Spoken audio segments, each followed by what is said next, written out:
Olá, muito boa tarde a todos que estão aqui a nos assistir agora. Hoje recebemos a Inês Oliveira, ela é DPO no Ministério da Justiça cá em Portugal e que vem abordar o tema os desafios do DPO no poder público. Então, Inês, fala um pouquinho de si e já pode iniciar a sua apresentação aí sobre esse tema que é muito relevante, né, que é o DPO, que é uma figura obrigatória aí na administração pública. Portanto, gostaria que você colocasse aqui o seu entendimento, né, relativamente aos desafios enfrentados, que você tem enfrentado nesses últimos 3 anos aí, 2 meses, né, de EDPR cá na Europa. E vamos seguindo aqui com o nosso bate-papo.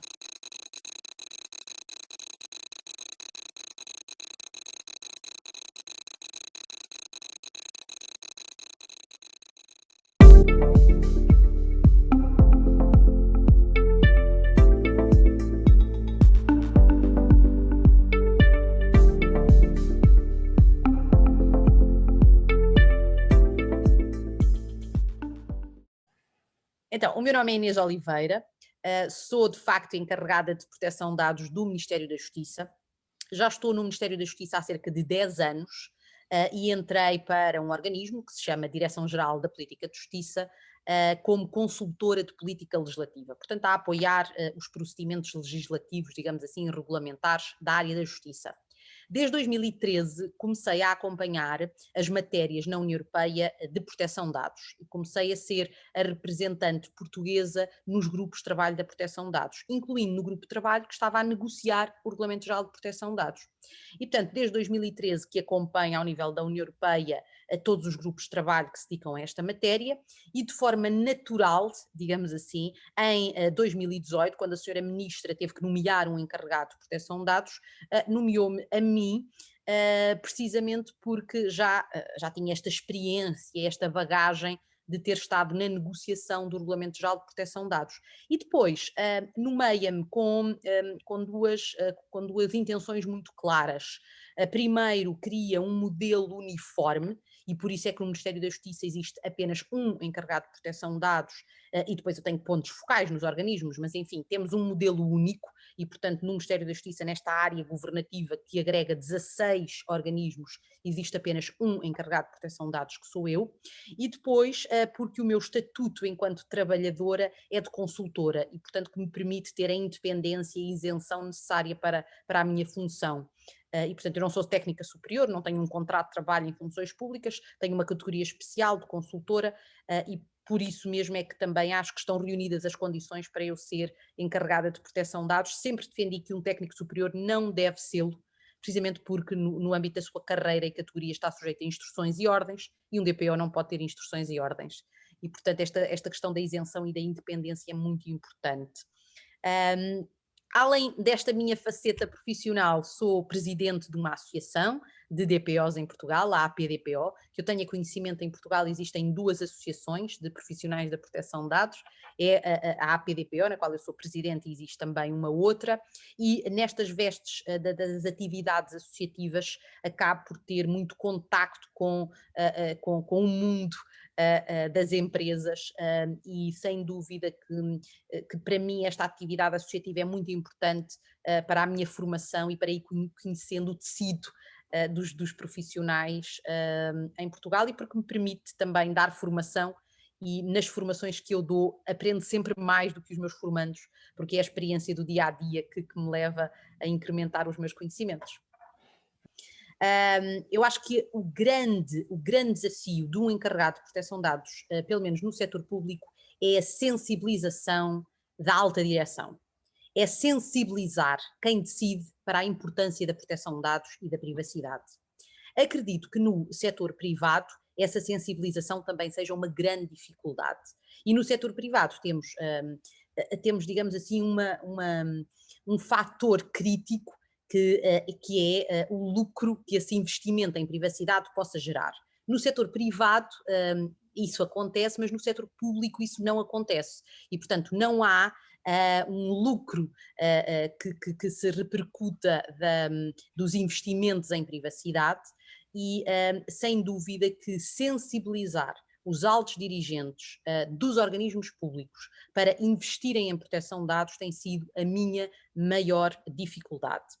É óbvio que no setor público está tudo muito regulamentado, está tudo muito legalizado, digamos assim, recorremos, as nossas atribuições estão inscritas em lei, as nossas competências, todo o procedimento dos atos administrativos está inscrito em lei e por isso mesmo, quando saiu o Regulamento Geral de Proteção de Dados, que é mais uma lei que se aplica ao setor público, ela foi vista com alguma ansiedade, precisamente devido ao que traria de novo e às implicações que traria para os processos, para os processos. É certo que o setor público sempre teve um especial dever de reserva e de confidencialidade relativamente aos dados dos cidadãos que guarda. E este dever não é novo, nem é de agora. E, portanto, o RGPD só o veio reforçar. Agora, também quero dar conta de que Portugal, no que toca à proteção de dados, foi o primeiro país da Europa a ter uma lei de proteção de dados. A primeira lei portuguesa de proteção de dados é de 1991, muito antes da Diretiva de 95, muito antes do RGPD. E, portanto, este processo de adaptação dos organismos, de forma geral, à proteção de dados, tem sido lenta, mas tem, digamos assim, se sentido na prática. Agora, reitero que a principal dificuldade é, sem dúvida, sensibilizar a alta direção para estas matérias e fazer investimentos, comprar impressoras com códigos, comprar divisórias que efetivamente dividam e segreguem o som, criar espaços de atendimento ao público que protejam a privacidade das pessoas, o que não existe, não é? Os nossos espaços de atendimento ao público são open spaces, com ilhas que toda a gente vê o que é que se está a fazer, com balcões corridos, e portanto sensibilizar, formar quem decide para estas matérias é um grande desafio. Sim. Bom, Inês, assim, referente a queixas, né, ao tratamento de dados administrativos e processuais, quais são as maiores preocupações, né, dos reclamantes? Você tem recebido queixas? Como é que está sendo essa parte aí das queixas ao tratamento dos dados? Eu muito recentemente tive que fazer um levantamento exaustivo do meu trabalho enquanto encarregada de proteção de dados.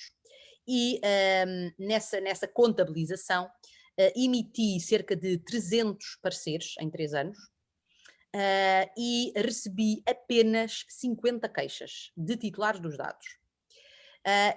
Eu confesso que quando iniciei funções em 2018 e me foi criado um e-mail específico para receber, enfim, contactos dos titulares dos dados, pensei que iria ocupar os meus dias na resposta a estas pessoas. E tinha mesmo a expectativa de que as pessoas se iam queixar muito, até porque o Ministério da Justiça agrega muitos tratamentos de dados. Estamos a falar dos registros, do cartão de cidadão, das matrículas, de tudo o que é registros, dos processos judiciais, das marcas e patentes, da medicina legal, das prisões, dos centros educativos. E, portanto, tinha a expectativa de que o meu e-mail geral iria ser inundado. E essa expectativa foi completamente defraudada. Como eu vos digo, em 3 anos eu recebi apenas 50 pedidos dos titulares dos dados. E aqui, 50 pedidos efetivos, porque eu recebo muitos desabafos.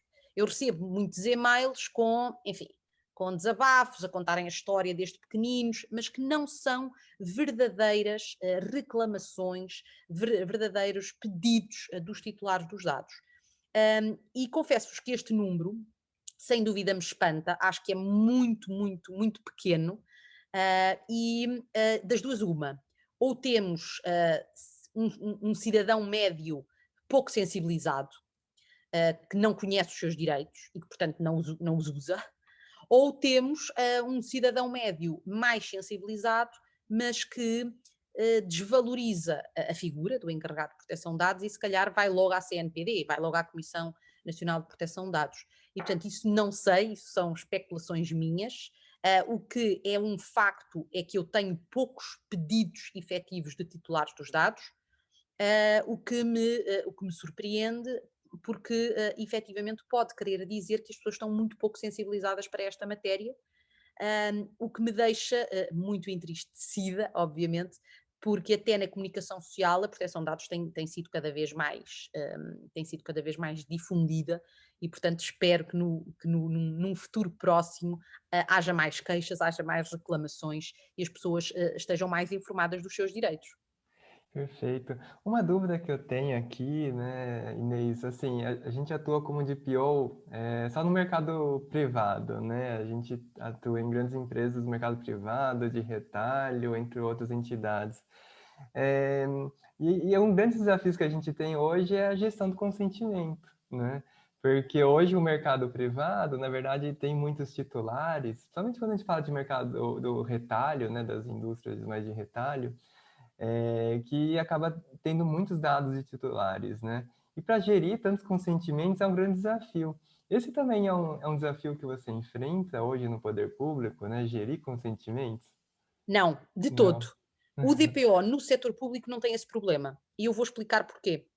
O consentimento é completamente residual como fundamento de licitude dos meus dados. O meu maior fundamento de licitude é a lei. E isso é a grande mais-valia de eu ser DPO no setor público.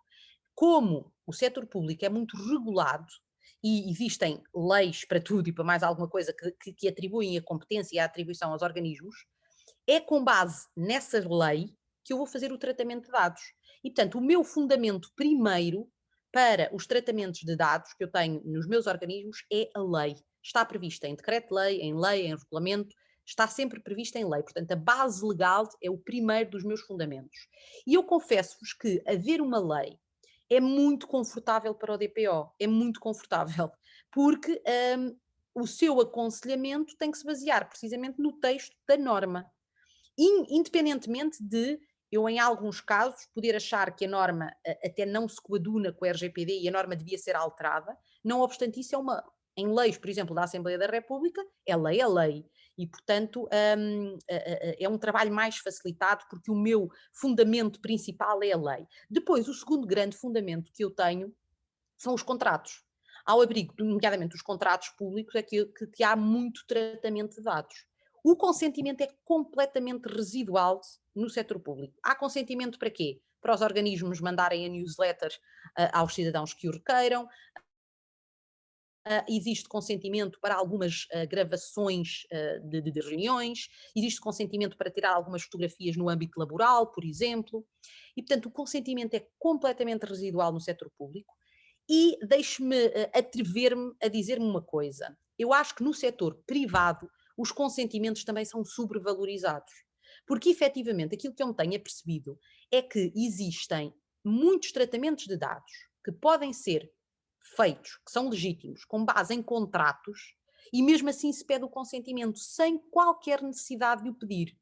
E, portanto, acho que, e isso é a minha experiência, acho que o consentimento tem sido visto como, enfim, a última bolacha do pacote e efetivamente é um pior dos consentimentos, é o pior dos fundamentos, porque um consentimento pode ser retirado a qualquer altura e, enfim, coloca numa fragilidade muito grande o responsável pelo tratamento, e porque acho que o consentimento tem sido visto como uma salvaguarda. Nós temos um contrato, mas é melhor pedir o consentimento. E, portanto, acho que os consentimentos têm sido sobrevalorizados e carecem, de parte dos DPOs, sem dúvida, uma análise rigorosa, primeiro para fugir deles, eu fujo deles sempre, porque é um fundamento muito frágil, e depois porque, se no caso em concreto houver outro fundamento, é esse outro que vigora.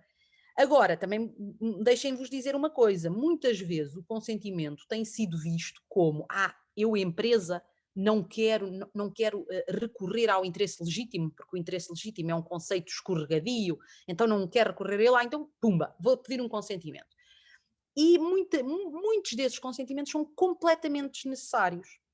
E, portanto, agora, de forma muito resumida e numa palavra, em resposta à pergunta, no setor público o consentimento é residual, temos muito poucos consentimentos, não temos essas dores da gestão do consentimento e acho que mesmo assim no privado os DPOs deviam aconselhar de forma a mostrar que o consentimento é um fundamento muito frágil, que o responsável pelo tratamento deve fugir deles e que em muitos casos há outros fundamentos que prevalecem. Eito, isso é uma ótima colocação, né? Porque realmente, né, o consentimento é algo que é o fundamento mais frágil, né? Porque em qualquer momento o titular pode retirar o consentimento e você não pode mais tratar aquele dado, né? E com certeza, né? Muitas vezes há um interesse legítimo, né? Há uma outra base legal que nos permite tratar esses dados de uma forma legal, né? Fundamentada na lei. E bacana. E tira outra dúvida, assim, Inês, o que você tem enfrentado, né, nesses últimos 3 anos e alguns meses, né? O que você tem enfrentado de desafio na sua carreira, né?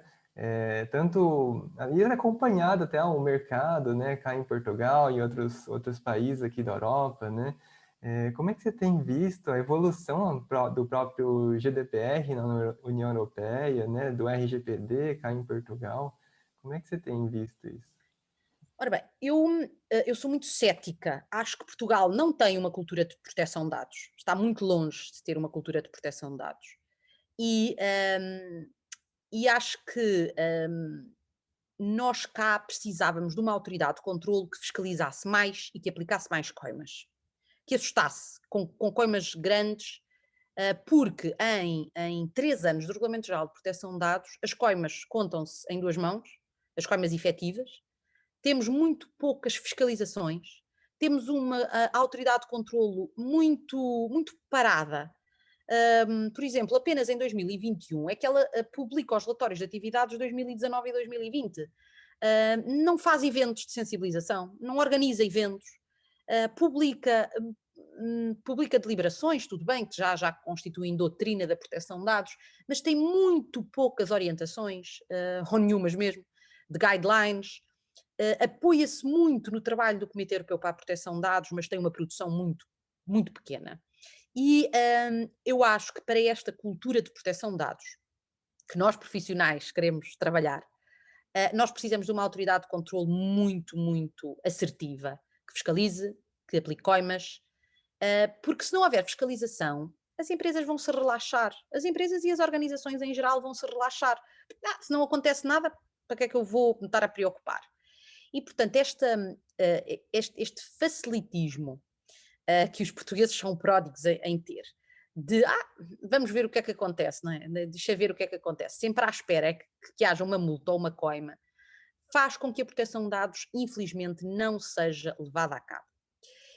E depois, eu vejo nos meus organismos um outro constrangimento, que é, efetivamente, não há, digamos assim, verbas para alocar a projetos de proteção de dados.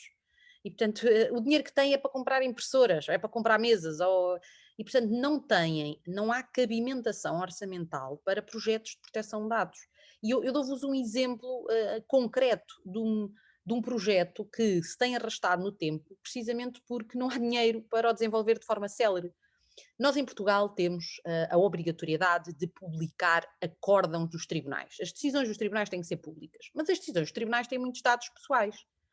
Até hoje, os dados pessoais de uma decisão de tribunal são apagados à mão. Nós temos um oficial de justiça com uma canetinha preta a suprimir, a ocultar dados pessoais. Uma ferramenta tecnológica que conseguisse anonimizar de forma automatizada iria poupar imenso dos recursos humanos. Mas é um investimento que agora tem que se fazer. E, portanto, não vejo também os organismos adotar os seus orçamentos com projetos para a anonimização de dados, para mascarar dados. Enfim, e só estou a dar um exemplo. E portanto, vejo com alguma pena digamos assim, não se alocar verbas para estes projetos de proteção de dados, porque eu acho que, e voltamos ao início da minha dificuldade, que é sensibilizar quem decide para esta matéria. E depois vejo também que há sempre algum receio e algum ceticismo à mudança. Eu vejo muitos trabalhadores a dizer, mas eu sempre fiz assim, mas sempre foi assim, mas porque é que agora tenho que mudar? E, portanto, também temos que trabalhar numa alteração de mudanças e numa formação e sensibilização para as organizações. Porque, efetivamente, por exemplo, no que toca às avaliações de impacto, os organismos ainda não se convenceram que as têm que fazer.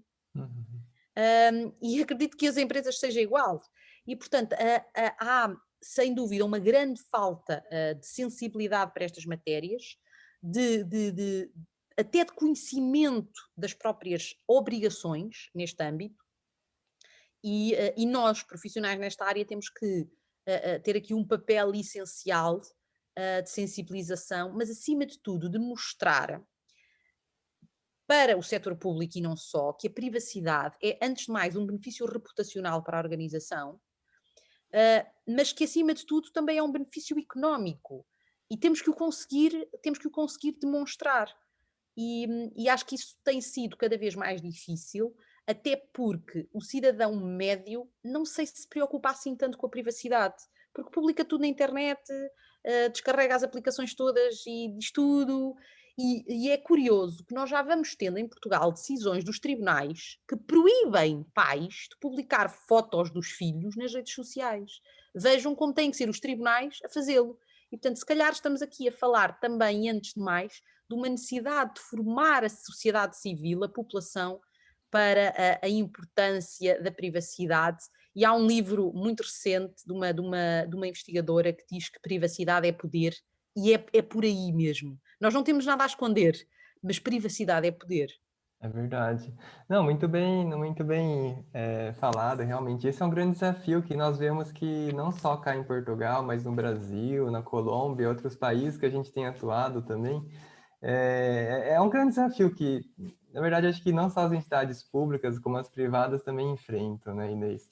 E Inês, olha, para a gente terminar, que acho que esse papo que tá bem interessante, muito. Acho que você falou muitas informações que são extremamente relevantes, né? E que vale aqui para todos os DPOs que estão nos ouvir, né? Essa reflexão, né? Sobre o fundamento jurídico, de fato, o tratamento dos dados, né? Toda essa questão que eu acho que faz muito sentido mesmo. E para a gente finalizar, Inês, eu queria que você desse uma dica, né? Para todo mundo aqui que está nos ouvir, né? Uma dica que você gostaria de partilhar com todos aqui? Ora bem, a minha dica para os profissionais é para alargarem o leque dos seus conhecimentos. Um encarregado de proteção de dados, ou mesmo qualquer profissional na área de direito, ou não pode ser só da área do IT, ou não pode ser só gestor da informação, ou não pode ser só arquivista. O profissional tem que ser multifacetado. E, portanto, aqui a minha grande dica é: abram o leque dos vossos conhecimentos, façam formações na área do IT, na área da gestão dos recursos humanos, façam formações, se não são, na área do direito, na área da gestão de informação, na própria organização, digamos assim, organização mais ligada à economia e à gestão. E, portanto, acho que um bom profissional de proteção de dados é um profissional multifacetado, que tem vários conhecimentos. Um DPO perfeito era um engenheiro informático licenciado em Direito, eu digo muitas vezes isto, que ainda faz pós-graduações em gestão da informação e que depois ainda tem gestão de marketing, porque o marketing também é essencial, e conhecimentos em bases de dados e segurança de redes. E, portanto, aqui a minha grande dica é: abram o leque dos vossos conhecimentos, façam muitas formações de forma muito variada. Eu agora vou-vos confessar que destes 3 anos de experiência, cada vez mais acho que este profissional deve ter conhecimentos sedimentados na área do direito, para se defender até no futuro, e temos muito recentemente o caso da Câmara Municipal de Lisboa, que vem mostrar a fragilidade destes profissionais. E, portanto, até para se defender no futuro, os conhecimentos na área do direito e enquadrar a sua responsabilidade enquanto DPO é essencial. Eu sempre defendi que um DPO não tem que ser jurista, mas acho que os conhecimentos jurídicos são essenciais até para se salvaguardarem no futuro. Mas a minha dica é: façam muitas formações e os mais novos, eu falo dos altos, quase os meus 35 anos, os mais novos não tenham pressa. Esta área, como é muito mal vista às vezes pelas direções, precisa de um profissional que já tenha bagagem e que tenha uma boa autoestima, para não ceder à primeira contrariedade. E, portanto, acho que o investimento dos mais novos nesta área é essencial. Nós, no futuro, a proteção de dados vai estar em todos os projetos. Aliás, eu vejo isso hoje em dia no Ministério da Justiça. Todas as legislações têm lá uma norma de proteção de dados e eu sou chamada. E, portanto, é sem dúvida um investimento bom a médio e longo prazo. agora façam muita formação e não tenham pressa, porque este profissional requer força. Gente, mas muito bom, ótima dica, muito obrigado, Inês. E depois eu também deixo aqui um convite, né, para a gente falar um pouco mais dessa associação, né, que você é presidente, e também, né, para a gente discutir um pouco mais sobre esse tema, porque realmente, né, trouxe assuntos muito interessantes, muito relevantes. E novamente, muito obrigado, Inês. E quando fica aqui aberto as portas, quando você quiser, né, falar sobre qualquer outro tema, a gente está aqui aguardando assim, tá bom? Está Muito bem, vocês obrigado, Inês. também, disponham Gente, muito sempre. obrigada. Obrigada. Muito Adeus. obrigado.